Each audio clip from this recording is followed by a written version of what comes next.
Don't try this at home.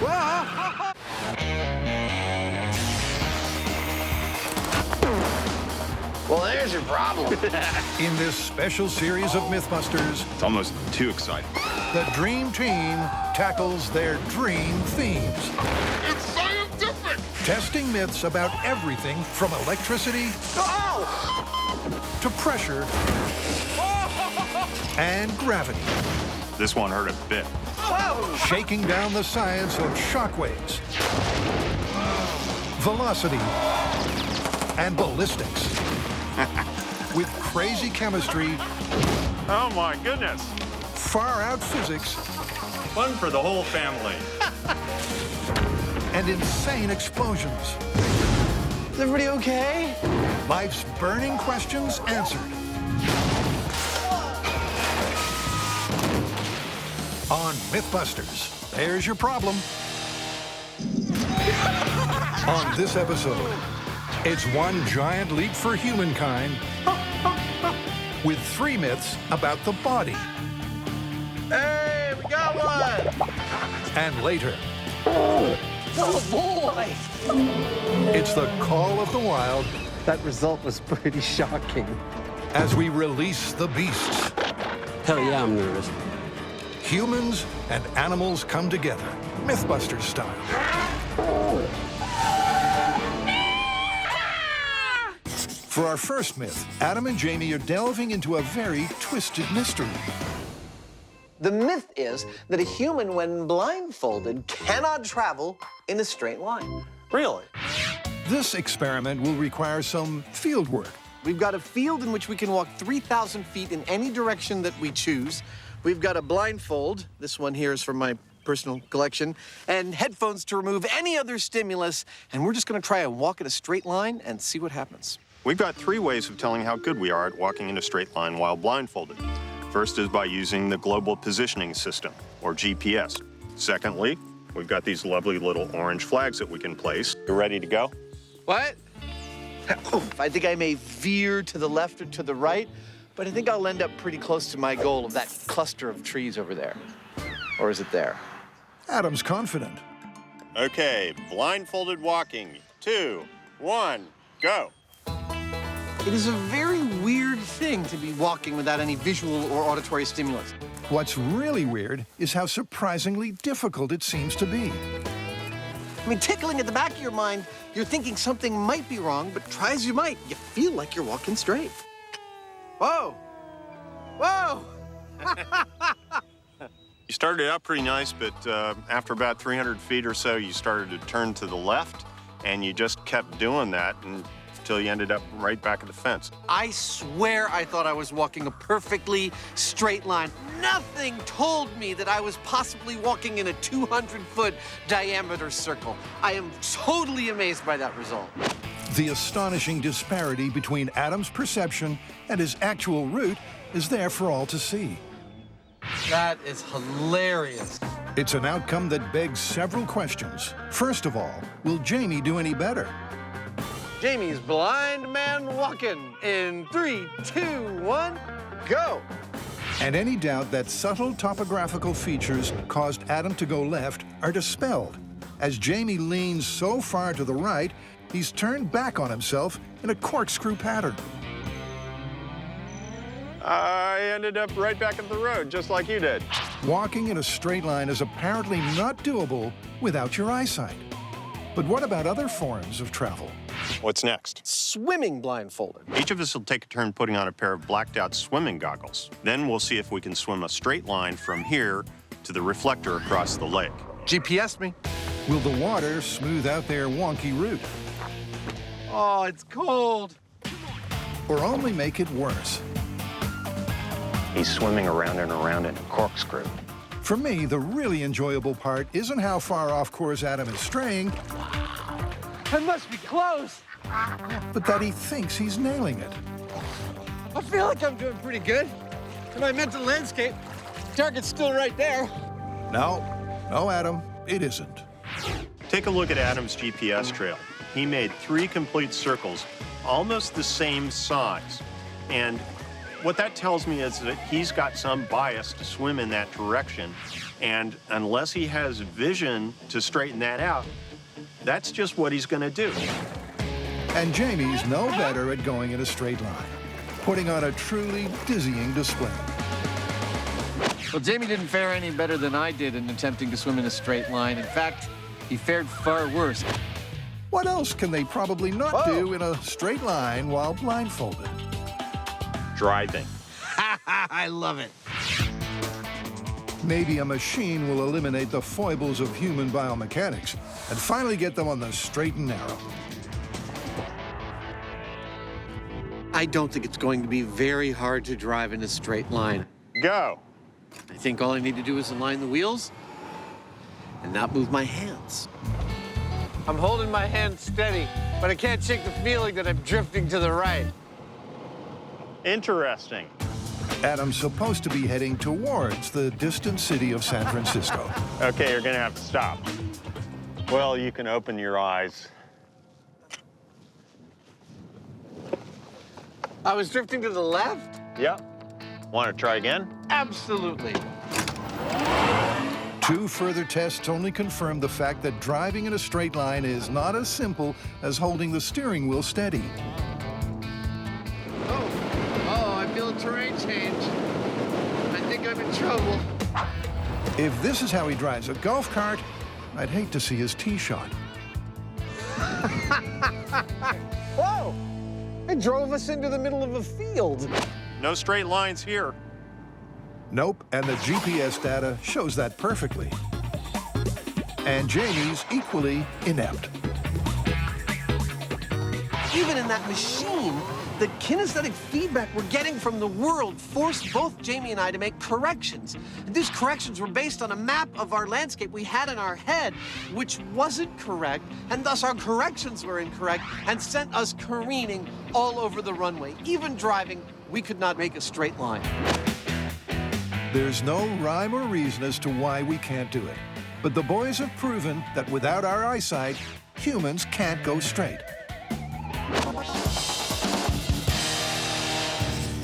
Next, we're going to figure out if there's any factual basis to the phrase, getting cold feet. Oh, meaning that fear prohibits you from doing something you thought you could do. Exactly.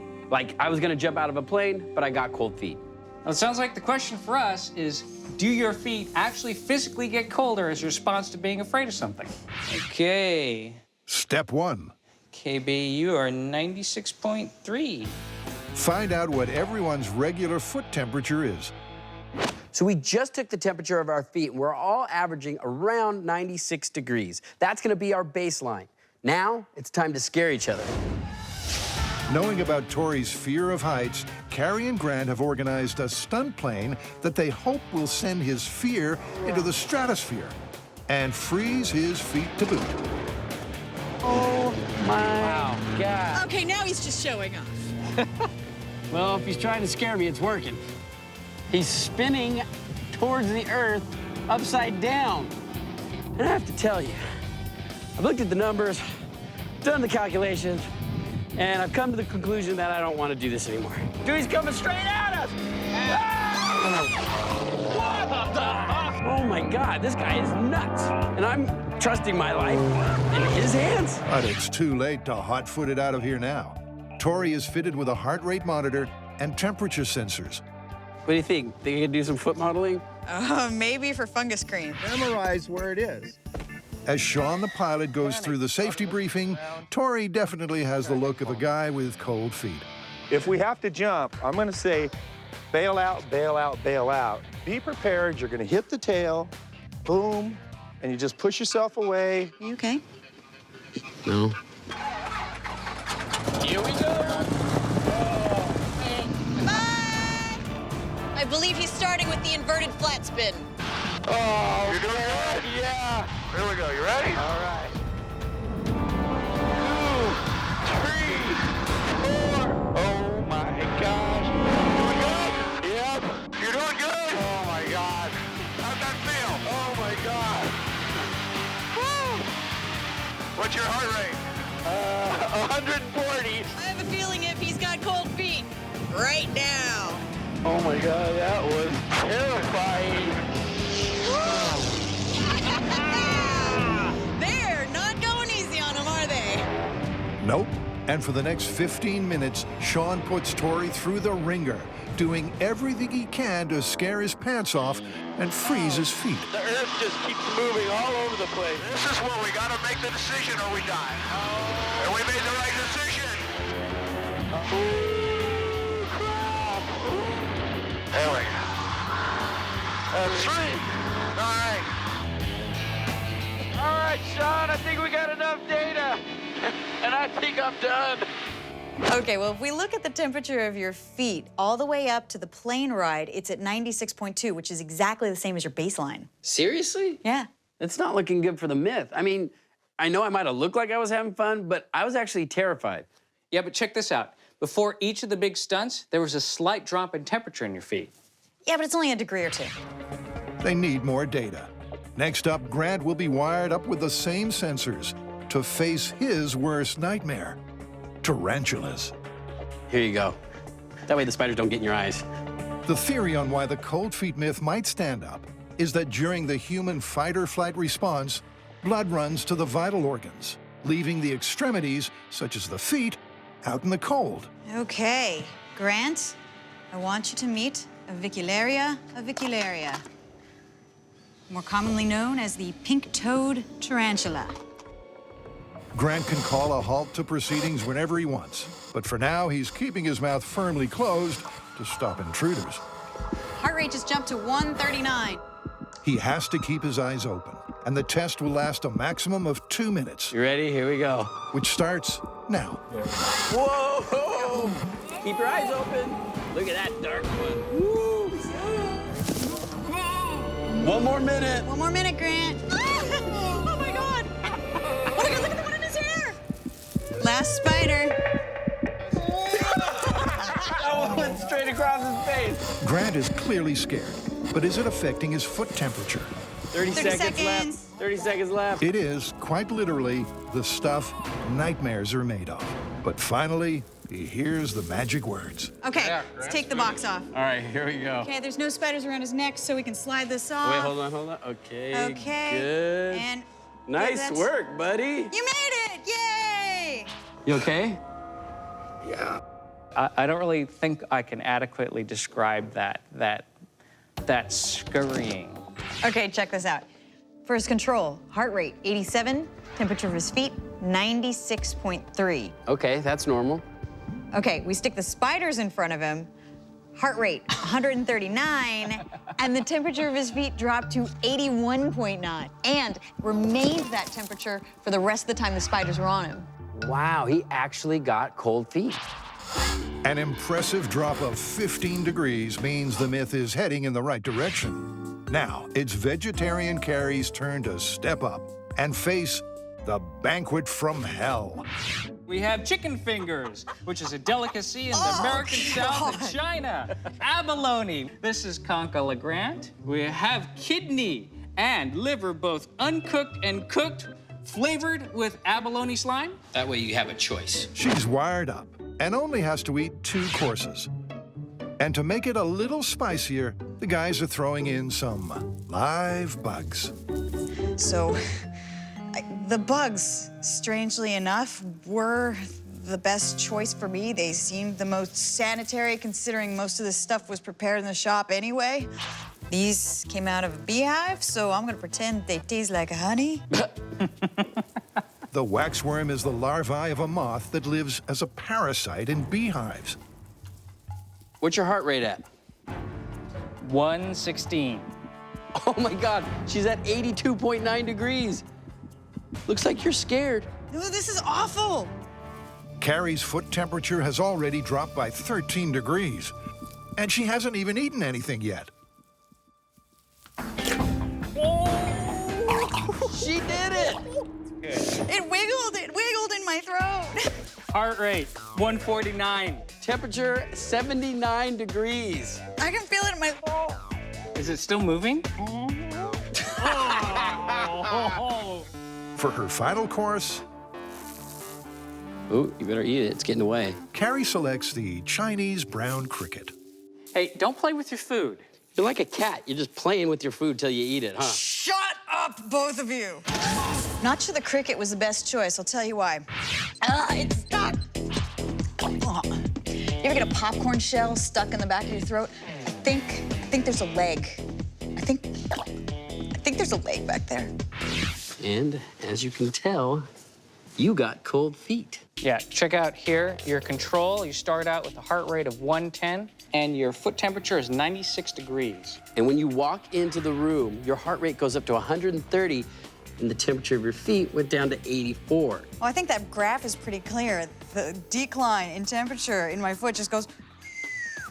Particularly here, when you eat your first bug, your heart rate goes to 149. And when you started choking on the cricket, look what your heart rate is. Oh, my God. And your temperature is 78.6 degrees.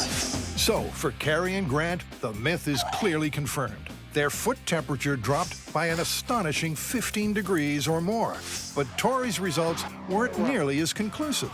So where does that leave us? So you had a small drop in temperature. It wasn't quite as significant as Grant or mine, but still a drop. So we're gonna have to call this one plausible. Wow, that's cool. All right, plausible. For our final human myth, Adam and Jamie are trying to get to the bottom of an oft-overlooked byproduct of metabolic function.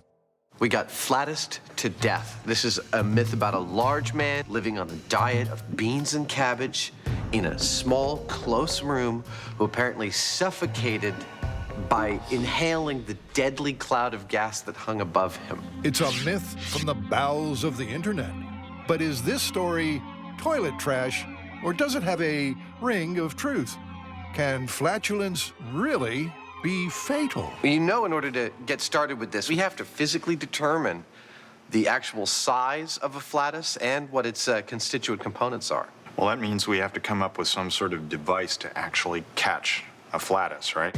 There's no denying Adam's an expert builder of oddball inventions. But will his bath-based flatus catcher really cut the cheese? I mean, mustard.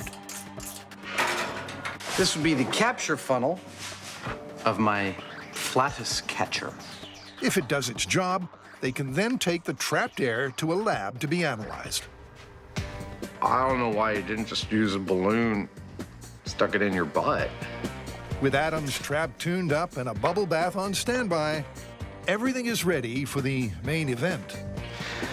My dignity and good television. They'll never meet. It's a sad truth. The lower Adam stoops, the higher our ratings. So hurry up and get in there. Oh, God, it's so cold. Oh, dude, that's wrong. For some reason, the cold water's making me pucker up. But as his body gets used to the cold, finally we have some action. Hey, we got one. We got a nice 13.5 milliliter flatus. I think this is the first time anyone's ever tried this on television. The second, third, and fourth times soon follow. Then they're locked before the team draws straws to see who has to take them to the lab. I have 4 specimens of Flattest to bring into the UCSF mass spectrometry facility. They're gonna test them and see exactly what's in them. Not quite the lunchtime delivery these guys were hoping for. Well, what we're going to do is take this sample, and we'll open up the stopcock at the top. We'll put this syringe in, pull a volume of air out of there, and then we're going to inject it on here, and they will be analyzed to tell what they are. When it all sounds so simple, you just know there'll be trouble. Oh, God! A quick spray of not so much eau de Cologne as eau de Colon. That can't be good for you. So what are the main constituents of the sample we just took? So what we're mainly seeing is 28 and 32, which would be nitrogen and oxygen, which of course is the main constituents of our air. There's a little bit of 40, which would be argon, which also is a normal constituent of air. We're seeing some methane and some carbon dioxide. Adam's air salute also contains hydrogen sulfide and methyl mercaptan, the smelly gases of Flattest. I hope this is the weirdest thing you have to do today. While Carrie's been on her errand, the boys have been busy building a suitably small bedroom. Now they need a test subject. Yes, the long-suffering Buster. There we go. And with the room sealed up, everything's ready for the gas. They're first going to test with carbon dioxide. The reason we're going to start with CO2 is because of all the constituent gases that make up your Flattest. It's the one we think it really has the highest potential to be the most deadly and come out in amounts large enough to actually be plausible. Regular air does contain carbon dioxide, but there's so little of it, just 0.03%, that it's harmless. But at higher levels, it turns hazardous. At concentrations of about 2%, we have cerebral dilation, we have increased blood pressure, nausea, confusion. At about 10%, we have death within minutes. And to see if they can get to the deadly 10%, they're going to turn the dial right up to Flatus Maximus. The largest Flattest recorded in the research we have is 170 milliliters per hour. And given that the largest amount of CO2 in Flattest in the study we have is 80%, that's 140 milliliters of Flattest. This might be the meanest thing we've ever done to him. Slow but deadly.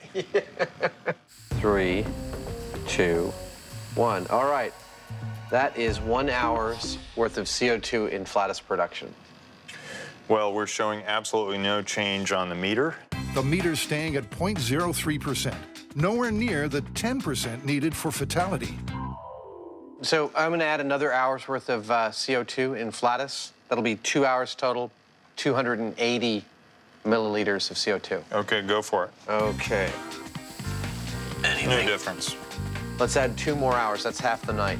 With no change in the reading so far, they decide to add a whole night's worth of gas emissions. And that is 8 hours worth of Flattest, of CO2 from Flattest entered into Buster's little bedroom. What does the meter say?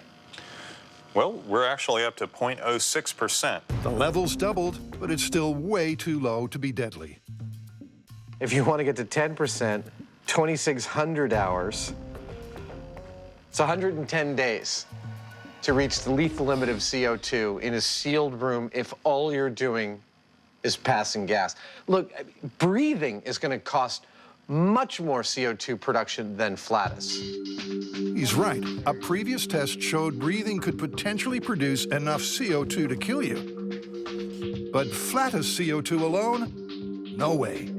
It's virtually impossible to die from suffocation, from CO2 poisoning, by Flattest. But could any other Flattest ingredients be the culprit? What about methane, deadly at 2%? How long would that take? 441 days. So, methane's out the window. What about hydrogen sulfide? That's 193,220 episodes of Flattest, or 22 years of solid gas passing. That's a commitment. They did the math for all gastric gases and found that death by Flattest would take anything from 4 months to 22 years. This malodorous myth is busted. But now for some tall tales of creatures great and small, as the team takes on 3 myths. I know, where is he? From the animal kingdom. For our first myth, Adam and Jamie are going to see if the world's largest land animal is freaked out by one of the smallest. Like in the cartoons. Exactly, except we're going to test it in reality. I don't want to use a circus elephant. They're trained. I think we need a real elephant, something out of the wild. So we need to go somewhere where elephants wander in the wild.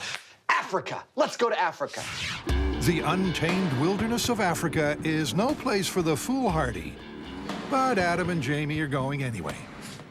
Now, we've brought a bucket full of mice. Yes. And I understand you have some elephants. We do indeed, yes. We've also got the lions, the leopards, the big 5.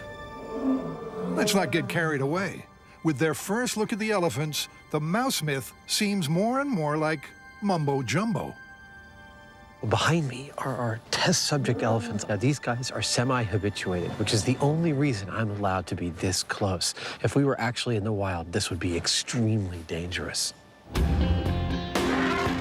Back in the safety of the truck, the boys need to work out just how to get their minuscule mice next to these massive mammals. All right, so the elephants are over there. We've got their arch nemesis right here. How are we gonna get this mouse to those elephants? Slingshot. Okay, seriously.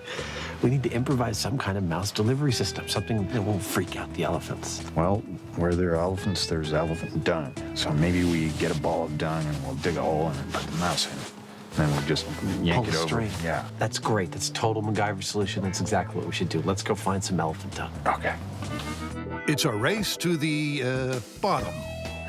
You go that way, I'll go this way. Don't get eaten by a lion. Okay. May the best manure win. Hey, Adam, got some. A job well done. Now, Adam's going to work on the ingenious mouse delivery system. In the course of doing Mythbusters, we've done some pretty elaborate builds. This is not one of those builds. Allow me to demonstrate. You take your piece of elephant dung, and you take your mouse. This is a stand-in mouse. The real one will be later. Put him in the hole, cover him with the cardboard. Lay it out, and think elephants are gonna come on by. And wait in the distance with your monofilament. When the elephant gets near, boop, you expose the mouse and all hell breaks loose. At least that's the theory. It's a trap that's as sneaky as it is squeaky. We've chosen this area because it's open enough that we can see what's going on. And we know there's some food over in that direction. And we're hoping that the elephants will come through here on their way to the food. And at the right moment, we'll roll over the ball of dung, release the mouse, and see what happens. Hey, Adam, are you done yet? I'm all set, ready to go. Time for some predictable predictions.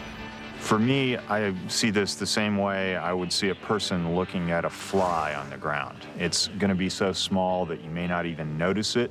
I don't see any reason why an elephant would be afraid of a mouse. Honestly, I don't think much is going to happen. I don't have high hopes for this myth. With the sensible money on the no reaction theory, it's go time. The elephants innocently approach the dung of doom in what must be the most easy to anticipate outcome in Mythbusters history. But then, as crazy as it seems, the elephant backs away. The Mythbusters, like me, are flabbergasted. What just happened is a classic Mythbusters scenario. We were all like, yeah, right, this little guy's gonna scare those big guys. And it did. I mean, our jaws just dropped because it was clear as day. The mouse came out, the elephant stopped in its tracks, like, whoa, and then it gently tiptoed away as if this thing was deadly. We all thought this was never gonna happen, yet there it was. It looks like it's true that elephants really are scared of mice. That result was pretty shocking. Yeah, it blew me away. I mean, maybe it was the movement of the turd itself and it wasn't the mouse. Why don't we test it without the mouse? Okay, that sounds good. Working under the assumption that it must have been the movement of the dung, not the mouse, that freaked the elephant out, the boys reset for take two. Dung movement only. But this time, the elephant was undeterred. This is getting ridiculous. He didn't seem to respond to the ball of dung at all, and I think my timing was exactly the same as it was with the mouse in there. Works for me. Elephants are afraid of mice. So not only was I totally wrong in the first test about the elephant not reacting at all to the mouse, but after it happened, I was sure that it was the dung moving. I was absolutely positive that it was the dung moving. So we do another test, the dung moves, the elephant doesn't even notice. It has to have been the mouse. Working on the basis that science is repeatable, the boys are going to retry test one to see if they still get this incredible result. All right, let's see what happens. Okay. For the final time, the elephants approach. And lo and behold, in this David and Goliath battle, David wins again. He definitely seemed to take notice of the mouse, like it was a significantly different thing than just the dung. I wasn't dreading this result. I'm always pleased to be completely wrong. I'm more astonished that I'm finishing the day calling something plausible that I knew wasn't plausible when I got up this morning. When I first heard this myth, I'd say I put it in the same category as something like, you know, when pigs fly. But there it was. It happened. He definitely didn't freak out, but he was very cautious. The mouse had his attention. It's that little grain of truth that we always look for in a myth, and there it was. From the start, everyone thought this myth had junk in its trunk. Until a tiny mouse sent those pachyderms packing. How are we going to call this one? Well, it wasn't a stampede. It wasn't like the cartoons where the elephant freaked out at the sight of the mouse. But the idea that the elephant was cautious around the mouse, I'd say we have to call that plausible. I'd agree. What do you think? Hello.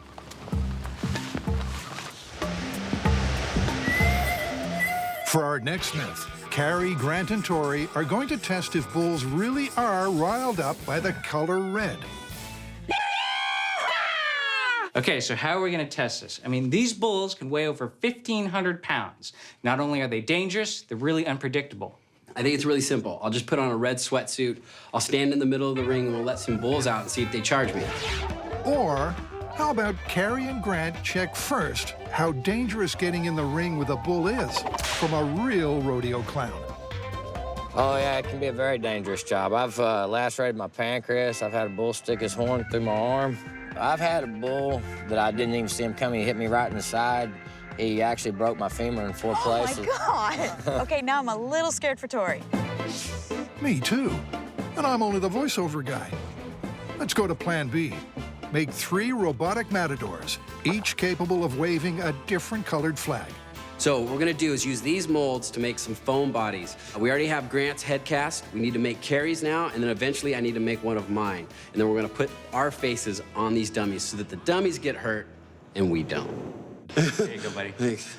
Okay. Wait, no, I got another itch. It's lower. You reach that one? I can't reach. The dummies' bodies are made of soft foam so they won't hurt the charging bulls. Remember, you gotta get rid of the hands and feet, too. They're nice little movers in the ballroom. A little rough on your partners there, aren't you? But how will they go in the bull ring? Kind of creepy, huh? They've got a blue, white, and red dressed matador. Come on! And the bulls are all charged up.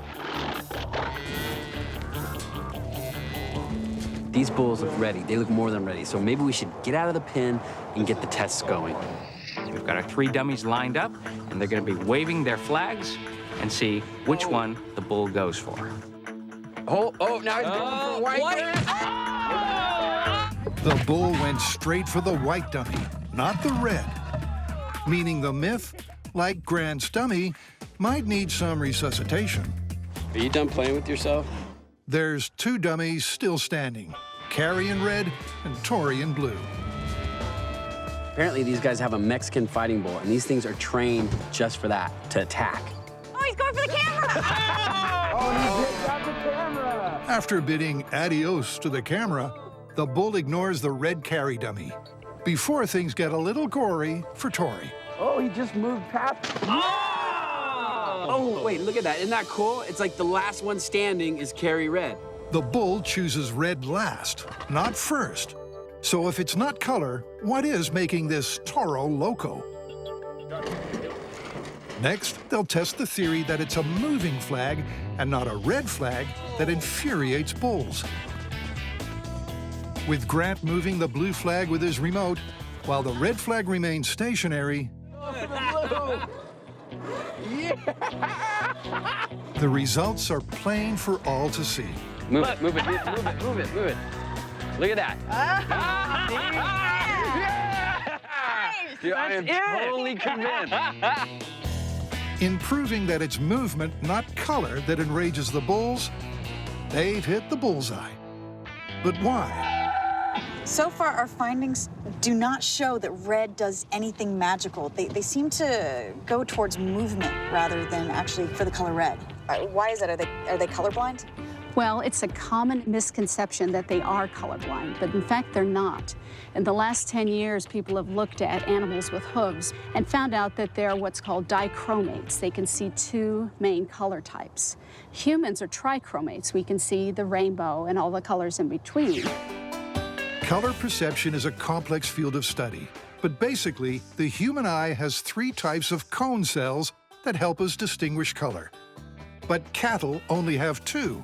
So although they can see reds and blues, it's likely they see the world with a muted palette of color, like this.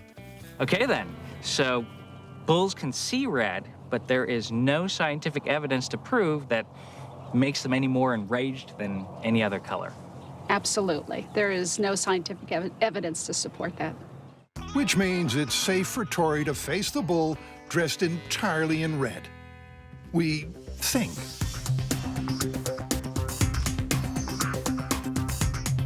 Nervous? Hell yeah, I'm nervous. This is our ultimate test of the color red to a bull myth. Now what Tori's gonna do is he's going to wear a full red jumpsuit and stand in the middle of the arena completely still.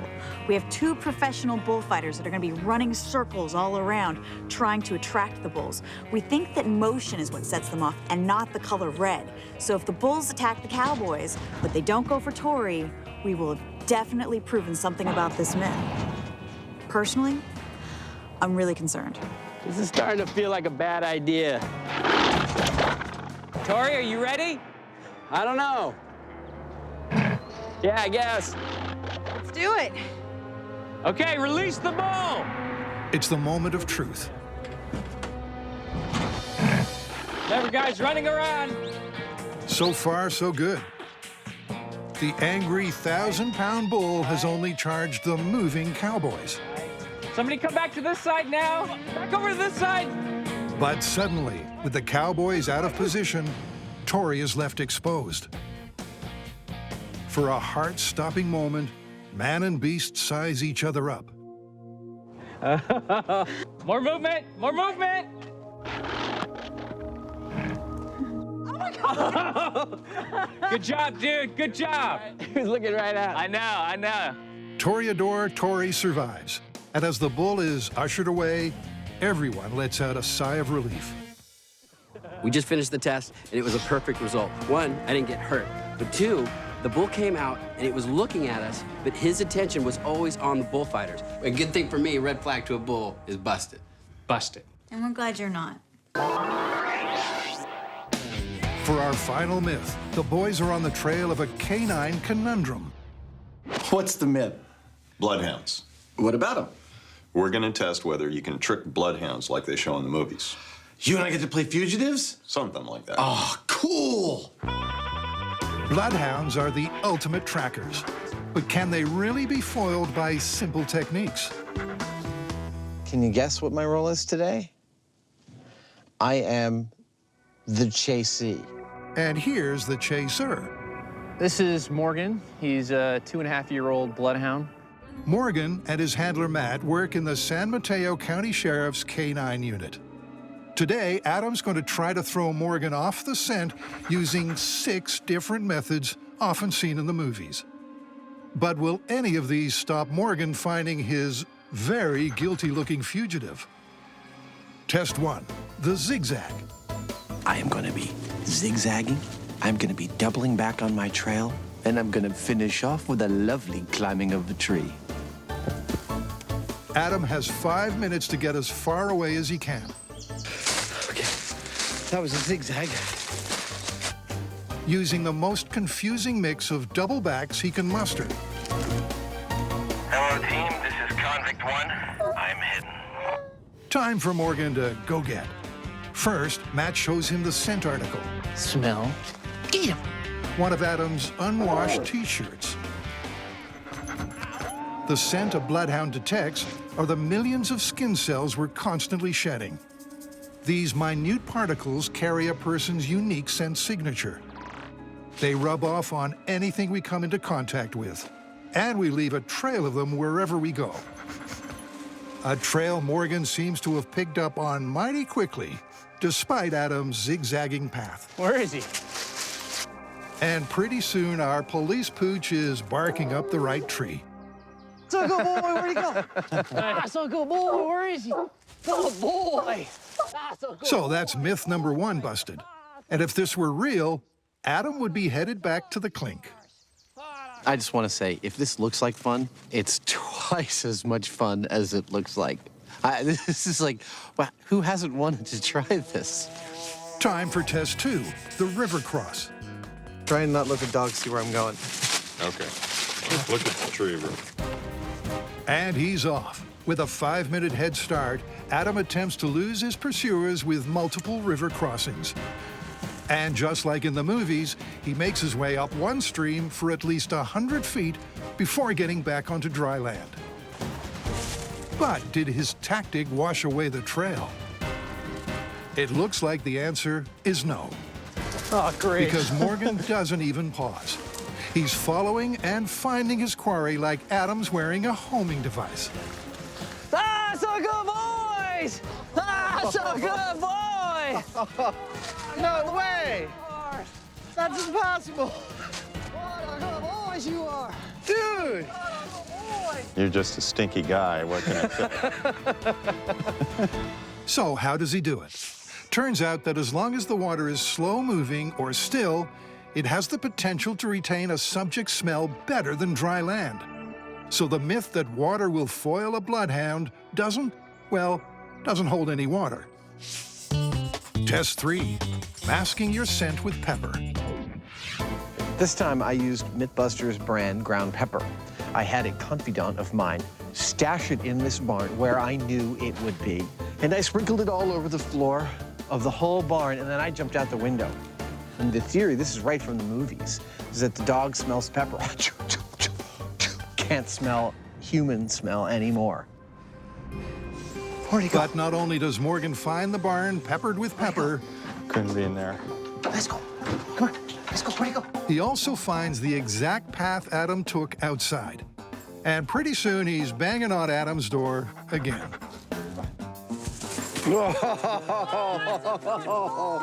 You found me. Despite the peppery problem, Morgan once again gets his man.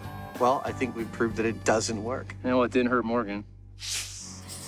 Is there anything that can beat this bloodhound? How about when Adam does a complete full body wash and puts on a full new set of clothes? I have no doubt he can find my wash basin. The question is, can he follow me from there? Where'd he go? For a moment, Morgan is overwhelmed by the sheer amount of scent. I know, where is he? But he soon gets back on track. The way Tigger. That's a good boy! That's a good boy! What a good boy you are! Boiled again. Time to try masking the scent with coffee and cologne. It is a very strong scent, and so I guess the theory is that it will overpower the dog's olfactory abilities. Oh, no! No! There's one test to go, so Morgan's not out of the woods yet. Well, actually, I'll take that back. I suppose the secret's out about what this test is about. Yeah, this is just downright mean. Oh, really? Yeah, oh, yeah. This is a hard one. Yeah, for us, this is hard. Some people, not hard. For us, this is hard. The urban environment theory is that it makes it harder for the dog to find me for two reasons. One is that the area is heavily trafficked by other people. The other is that it's harder for him to smell my scent on pavement. Adam has laid down a 6-block urban maze of a trail, the ultimate test for a bloodhound. Good boy. Where? Smell. Get him. Straight away, it's apparent that Morgan is a little distracted by all the interesting big city smells. Leave it. Let's go. Where'd he go? Leave it. Let's go. Get to work. Too much stuff going on here. Matt, realizing that Morgan has lost his focus and the trail, Leave it. Let's go. Get to work. brings him back to the start in an effort to pick up on the scent again. Smell. Get him. Let's go. The team have clearly followed a different route to Adam, but after 90 minutes of false leads, they finally find their furtive fugitive. That's a good An incredible find. But as Adam points out, there was an element of luck. Well, I'm amazed that you found me because I didn't go that way. I came that way. I came through a car park, and in fact, I even left a couple of scent pools for you. I got down on the ground and grinded around, gave you a little gimme, and then I came through an alley back there and came this way. I wouldn't chalk this up to sheer luck, but I wouldn't call it 100% find either. I'd say it's somewhere in between, and Morgan's still a young dog, still work in progress, still learning what he's doing, and this is, without a doubt, the most difficult environment for him to track someone in. Morgan and I haven't yet concentrated on urban environments. It's possible that if you did it with a dog with more urban experience, you might get a different result. This has been really a wonderful experience for us because it's like magic what this dog can do. It's also really impressive to see a man working with the dog.